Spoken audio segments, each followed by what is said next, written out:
We're talking about what you're talking about. Get real. No. This Just is stop. a sham. You all ready for this? Mm-hmm. Dun dun dun dun dun dun. Okay, so you're Ryan Reynolds. That don't impress me much. So you got the looks, but haven't got the touch. Wow, what a zing. Welcome to DBL. That was Shania Twain performing some of her hits last night at the People's Choice Award. And obviously, did you see she replaced Brad Pitt's name with Ryan Reynolds' name in that song, huh? Yeah. Shania, Al, you're a comedian. I say, hey, she got him. And when you got the stage, you can take a shot. But I mean, I thought it was cool. I thought he handled it well. I would have been super embarrassed, Erica. Would you have been embarrassed? Why would you be embarrassed? I don't know. It was all fun. Aren't they both Canadian? Yeah, and he's winning. He won the Icon Makes Award. it all right. I like that. I don't know. All Yeah, right, they both are Canadian. You're right. Take a little, whatever. Canadian. They have also senses of humor. picked up the Music Icon Award at the event. She performed a medley of her hits like Any Man of Mine and Man, I Feel Like a Woman, and changed costume in between all of her songs. So, speaking of which, she wore a leopard print outfit on the red carpet similar to the one she wore in her video 13 years ago. Other highlights, Lizzo won the coveted Champion Award and shared it with 17 female activists who joined her on stage. Selma Blair also picked up an award for Competition Contestant of 2022 and for competing on Dancing with the Stars despite her struggle with MS. But a lot of people are talking about Kathy Hilton, the Real Housewives star, was caught. Erica's already hiding her face. Was caught putting on lipstick during this speech. Could you believe that? Listen, that was calculated. You don't do that No, she's during. not very bright.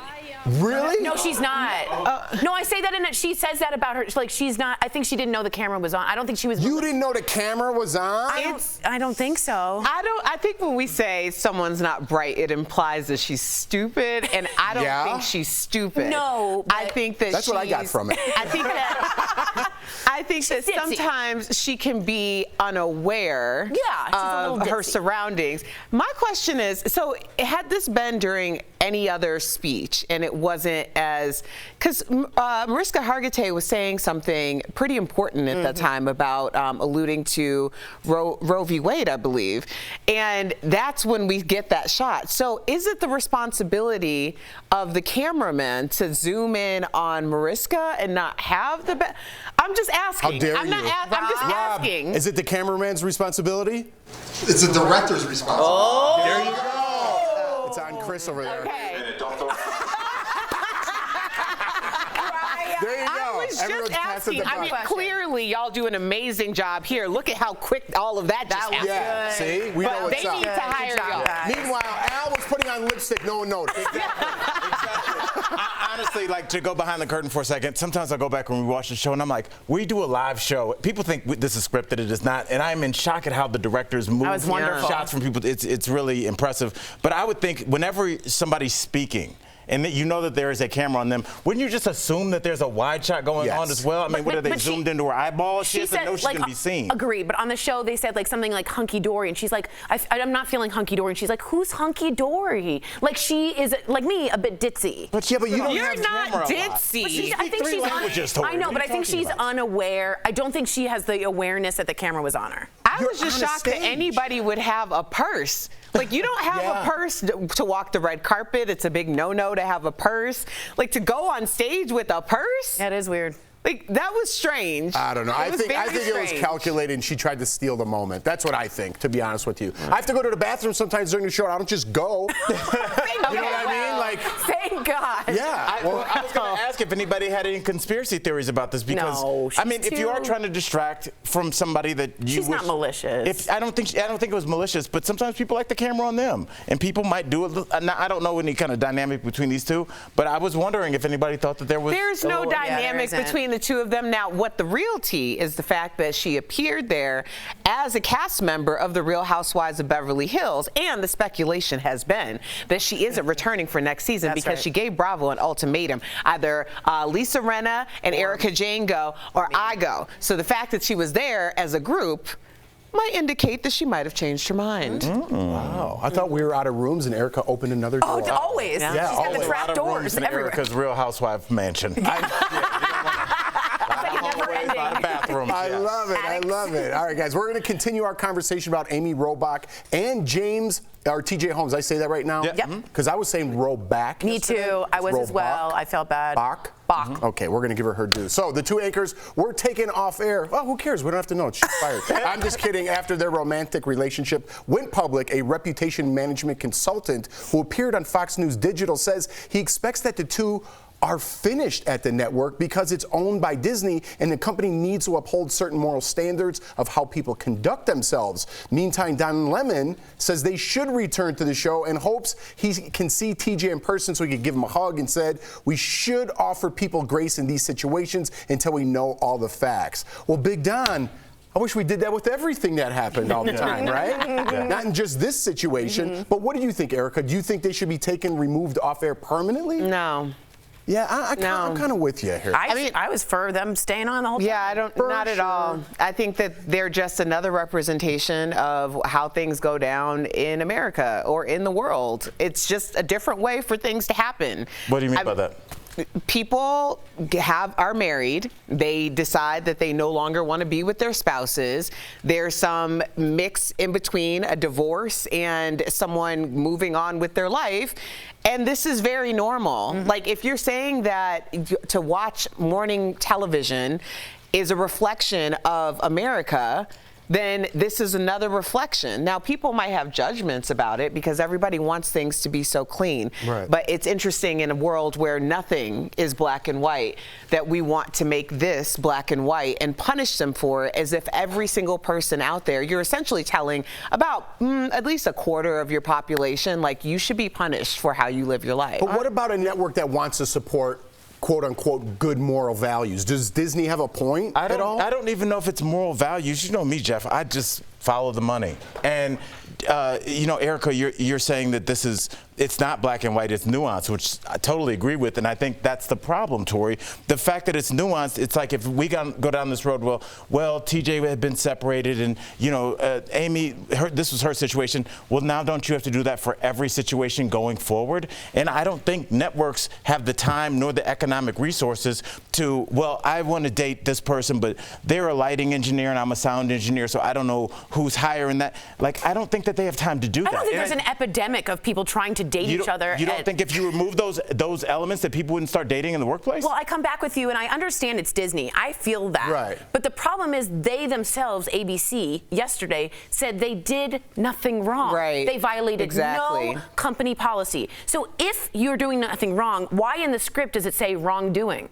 Is it wrongdoing due to what a moral issue is? We don't know what there was going on. If it was higher above and a lighting tech, yeah, I have a big issue with that because of abuse of power. These two were on equal footing. They seem to be consenting adults. The ratings would have gone up. I just don't, I don't get the wrongdoing. What if it gets sour and then they have to deal with that on their airways? But see, that's not really, I don't think, because originally your original question was, and I'm glad that Tori responded in that way, because yeah, it does, context does matter, right, especially for a situation like this where these are two people who worked very hard to get to where they are, and the idea that maybe what was going on at home doesn't jive with what's happening now and what jives with whatever moral values. To me, just throw out the whole morality clause, because everybody's guilty of something, okay? No one's walking around like, you know, holier than thou. But I think if something were to happen, then that's just another interpersonal issue. It's not like they're gonna bring that to their work, because clearly they value what they do. I don't know. I think if you have two anchors that are publicly feuding or it's gotten nasty, I think the idea that that might spill over into the workplace is there. Yeah, but that could be between you and I, and we've never had any issues in terms and we're not like, have one today. Right. No, we've never. But you know, it could happen between any of us, right, and it often does happen with anyone in any workplace. So I'm not concerned specifically because they're together that this is going to be a bigger issue than if you were just, you know, friends. I think if you put them on air, we wouldn't be talking about this in a week and nobody would care. If you take them off air, I feel like it might be a bigger issue. It's a bigger distraction. If we're all saying what about, I completely agree with you. We're all saying that the vacuum of them being gone is what is the story. But to Al's point, again, I just keep going back and forth here, because it's like, if we're going to do cancel culture, you got to get rid of them, right? But if you're going to give people... But cancel means you've done something wrong. What have they done wrong? They're just not upholding the moral values of what the network wants them to be. And a network like Disney. It doesn't need to be written down on paper. It's just the morality of what the network wants to be. If we're going to start giving people grace, which I said for the last 3 years we should, then let's start giving people grace, right? Let's start there. It started, I think, with Will Smith. I think there's some other examples that we have. And if we're going to start giving people grace, let's do that. Let's stop getting rid of people. I agree. But in the meantime, our group chat has been on fire over the story. It really has. Good texting. And I am appreciating Good that. texting. Good texting. Yeah. And to be honest with you, now I know who they are because I had no idea. All right. Coming up on DBL, our interview with the one, Joseph Gordon-Levitt. Joey, he's telling us all about his latest project. Stick around. You'll know why I did that. And are you watching White Lotus this season? Yes! Tori, this might be the first time I watch actually. That's rude. Stick around. Tori's breaking it all down. I feel attacked.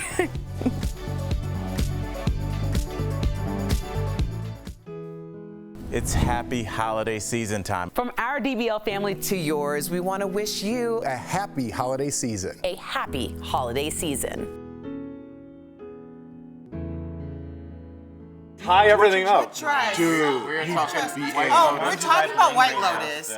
Y'all, And if you Erica's were watching White Lotus, and that's a big deal because you do not participate in group She's watching viewings. You did not watch Game of Thrones. yeah, but this is totally different. This is totally different. White Lotus is so well done. Okay, Mike White, Survivor, and I've also been listening to podcasts that have gone very, very deep into the White Lotus territory. Shout out to HB Hose, okay? They have had a very interesting perspective about this whole thing. And one of the things that I've heard on there is that much like Survivor, the show that Mike White was on, the creator, director, everyone goes on this island, but only one person emerges as the winner, and everyone else leaves traumatized. And there's a theme there when it comes to White Lotus. There's so many nuggets. If you haven't been watching White Lotus, start with season 1. And then move on to season 2, and I am so jealous because you get to binge, and I have just been waiting on pins and needles. I vouch for it. It's good. It's Pins and needles. super interesting that this is a random tangent, but that you brought up people that were on Survivor and being traumatized. I was talking to a friend of mine yesterday that was on Survivor, and it came up in casual conversation. I was just like, oh, how do you feel when you see a beach? And she was like, I have you don't, all the things that we look forward to, like going to beaches, they hate that. It's traumatization for them. And also you never think about that because they almost died there. Oh my gosh. So it's all these weird things where these tropical paradises that everybody's in 2 years I'm going to save up and go there. They're like, no, thank you. And also, I guess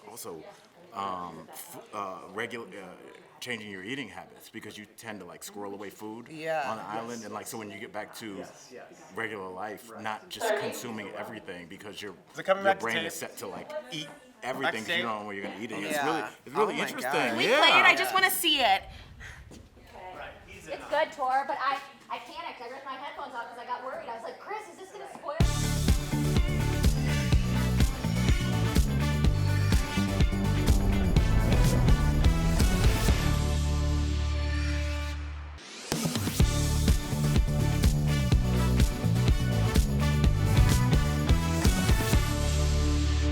Welcome back. This week, instead of celebrity scandals, we're going to be talking about TV show scandals. So, it's all going down at the White Lotus Resort. I know I'm not alone when I say I've been a little obsessed with season 2 of The White Lotus. It seems like it's all anyone is talking about. So, let's look at 2 popular theories about who people think is the resort's murderer, and spoiler alert ahead if you're not caught up. Our first potential murderer, according to fan theories, these 2 guys, Greg and Quentin. So Greg is Tanya's husband, and Quentin is Tanya's new friend who invited her to that beach club and villa. Now, if you didn't catch it in the latest episode, there is actually a tiny camera recording Tanya in her room at that palazzo, and people think Quentin and his sketchy friends are making a sex tape of Tanya without her knowledge. Fans think Greg and Quentin are actually in love, and the 2 are scamming Tanya for her millions by blackmailing her with the tape. Ooh. One other popular murder fan theory. Daphne, that unbothered housewife who may just be an evil mastermind. While chaos ensues around her, it seems like all Daphne does is sip Aperol spritzes, get great massages, and laughs it off when her husband cheats on her. But fans think Daphne's carefree front is just that. Remember in the first episode when she inserted herself weirdly in the new guest's conversation about how great the hotel is? Then she went in the water and saw the dead body? Well, fans think this was all staged, and Daphne was looking for an alibi, then found the body herself to make it seem like she's innocent. The finale airs Sunday, so we just need to get through the next 97 hours and 20 minutes to finally find out who killed who. I'm exhausted. We'll be right back. Though it's a case about maps in North Carolina, read up on Harper v. Moore and you'll find headlines about how this could upend the democratic process nationwide and end free and fair elections as we know them. So to find out what it's really about, let's verify. Our sources are the case of Harper v. Moore, the U.S. Constitution, and Georgetown law professor Caroline Fredrickson. This is a case about checks and balances. The Supreme Court of North Carolina tossed out the state's new legislative maps, finding the districts were gerrymandered in violation of state law. The cliche is that the elected officials get to pick their voters rather than the voters picking their elected officials. The court then drew its own maps, and a group of lawmakers sued. The lawmakers' argument hinges on a political concept called the independent state legislature theory, based on the Constitution's election clause saying the time, place, and manner of holding elections for senators and representatives shall be prescribed in each state by the legislature thereof. So if the court lands on the side of North Carolina House Speaker Tim Moore and his Republican colleagues, Fredrickson explains it could mean state legislatures can act independently and governors and state courts would have no ability to check laws related to federal elections. It would take away the really critical role that state courts play in enforcing state constitutions. She further explains that this could go beyond legislative maps because election laws can refer to anything from rules around early voting to how states submit their votes for president. Say the people of Maryland or Virginia or Pennsylvania or North Carolina picked one candidate. Could the state legislature come back and say, well, we don't like the popular vote anymore as our method for choosing electors, and we're now wiping that out, and we're going to choose the electors. So we are really facing with a very radical theory with really radical implications for whether or not we actually continue to have a democracy. So the outcome in the Harper v. Moore case really could change the way state elections are run and called. With your Verify, I'm Abby Larico. Welcome back to DBL. If we had to lay out a list of accomplishments for our next guest, we'd be here all day. Not only is he the star of your favorite movies, but now he's the executive producer and star of his animated series on Apple TV+. Check out our very funny conversation with Joseph Gordon-Levitt, but we call him Joe. Welcome, Joseph Gordon-Levitt. Hey, everybody. Good to see you all again. Good to see you. And we're told that we can call you Joe now. We've evolved, right? Oh, yeah. So you're Joe. You were told that. You can call me whatever you want. Okay. Joe, Joey, Joseph, Jose, Giuseppe, Yossel. I'm going with anything. I'm going to go with Joey. Okay, I'm going with my favorite, which is JGL. Okay. So we are so excited, though, about this current project of yours. Not only are you the EP, but you play Professor Luxcraft in Wolf Boy and the Everything Factory. And I just wanted to know, did you come up with this idea, or is this your version of the universe's creations? Were you doing a ton of drugs with it? What was this all about? There you go. So this was decidedly not my idea, actually. This is me identifying a good friend of mine and a brilliant artist and saying, you deserve a TV show. What would you do if you could do anything? His name is Toph Masri, and I run this creative community called Hit Record, and he has always been this exemplary artist in our community. He's a brilliant writer and musician and illustrator and animator, just like this virtuoso artist. And when I said, what would you do if you could do anything? He came up with Wolf Boy and the Everything Factory. Wow. What a story. I like it. So, Joe, I'm going to call you Cutie for the rest of the interview. I didn't say you call me Cutie. I said Joe, Joey, Jose. There's lots of variations on Joe's. I didn't say Cutie. Come on. I'll stick with Jose. No, never. Now we just offended you and everybody else. All right. You've been in countless projects. What makes a role a success for you after you complete it? Oh, that's a cool question. One of the things I look for is, can I watch it and not see myself? Because part of the goal as an actor is to sort of transform yourself. And you saw the picture of Professor Luxcraft, the character I play in Wolf Boy and the Everything Factory. I'm this like wizard with a lavender beard. I mean, I never thought that I would get to play this person, you know? So in that way, I think this role is a big success for me. For sure. Yeah, it's like Dumbledore vibes. Yeah. I love it. Okay, so I got to talk about 10 things I hate about you. It's such we got to. It's one of the most, in my opinion, lovable and quotable movies. It's a classic. Is it true, though, when the opportunity came around that you didn't want to do it? Why?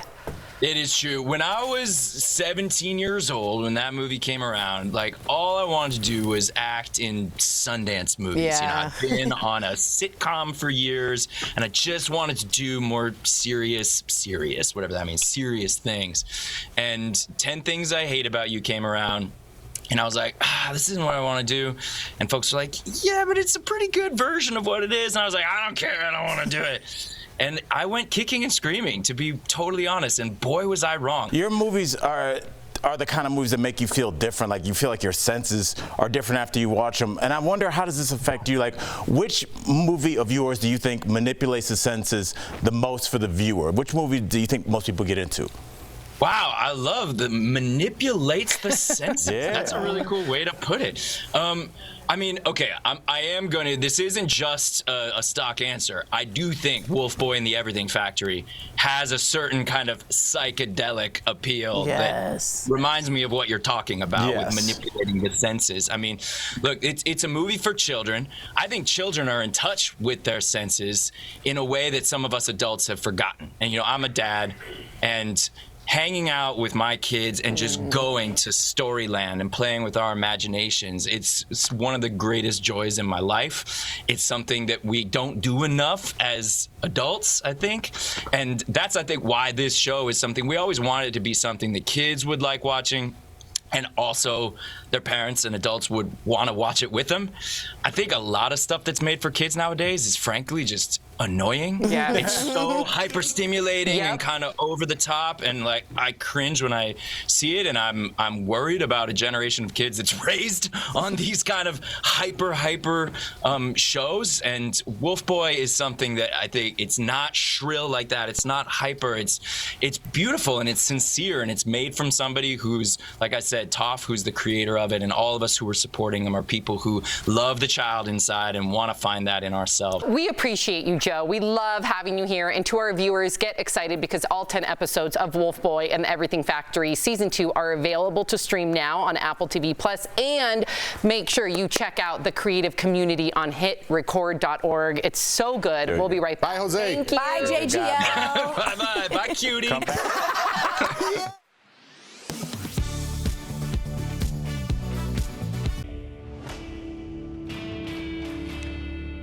This time of year, toys are a young child's best friend, and the batteries that go in them can be a parent's worst enemy.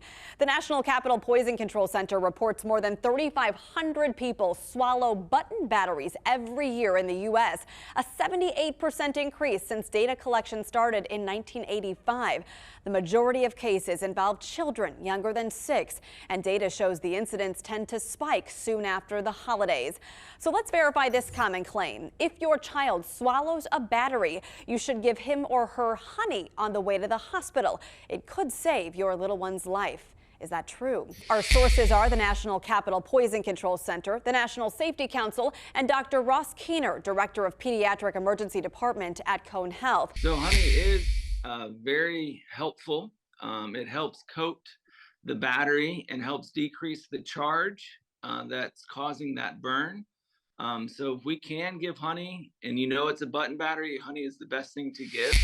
He said 99% of battery ingestion cases he sees are from button batteries, those small circular batteries commonly found in toys, hearing aids, and remote controls. They're harder to pass than cylinder batteries and tend to get lodged in the esophagus, burning through the tissue. The longer it stays there, the more dangerous it is. The National Safety Council and Poison Control confirm honey delays the battery injury, but is not a substitute for removing it. So get to an ER right away and bring the honey with you. You give about a teaspoon every 15 minutes and until you can get to the emergency room, and hopefully we can find somebody to take it out. But parents and caretakers all have heard doctors' warnings not to give raw honey to babies younger than 1. There's even a warning label on this brand because it can cause botulism, a rare illness caused by a toxin that attacks the body's nerves. So if my 9-month-old, for example, were to swallow a button battery, what should I do? The risk of botulism is pretty rare, while the danger of the ingestion is pretty high. And so I would probably still recommend giving honey. Conclusion, we verify the claim is true. Honey can be life-saving in delaying bodily damage from button battery ingestion. Start administering honey on the way to the ER and call the National Button Battery Hotline or Poison Control if you have questions on dosage. But our sources emphasize not to focus too much on the dosage and timing. Just get to the ER ASAP. Your child likely will need an X-ray and emergency surgery. With your Verify, I'm Megan Malaris. Are you skeptical of headlines and what you see on social media? We are too. The Verify newsletter helps you distinguish between true and false information by answering your questions. It provides fast facts on trending topics, spotlights major stories, and even includes a daily fun fact for all those trivia buffs out there. Get Verify's fast facts delivered every weekday to your email inbox. Go to verifythis.com/email to check it out.